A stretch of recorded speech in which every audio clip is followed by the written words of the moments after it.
Aha na kaya to si madam? Buntag naman, wa pa man gihapon ka uli. Aha naman tong bayhan na to. Uy, hala. Si madam.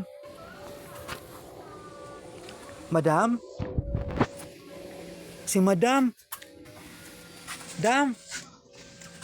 Dam? Si madam gyud di ay. Saman. Asa man kagikan nga nagpaabot bisa imo gabi nga panos na lang ang suan gipaabot ka namo. Nga nganong nabuntagan man ka diri ah. Gigamit ko gabi ay.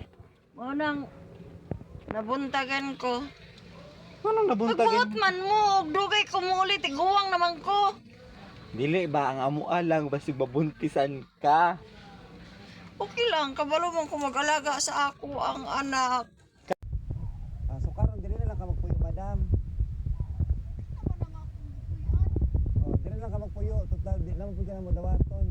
Kay dili na lang jud ka sa imong bagong tahanan kay wa na mo dawat sa imong kasi gira kag pabuntis. So okay ra sa imong ha. Okay ra kaayo, at least na ako'y balay.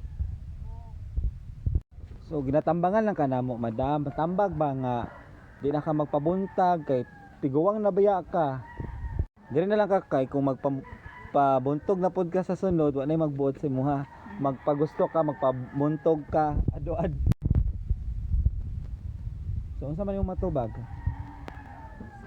Magpagusto ka sa imong pamuntog taga adlaw, pabuntag. Okay ra, kay tiguwang naman ko. Di naman ko dyan mabuntis. Wala ba mabubuot mo?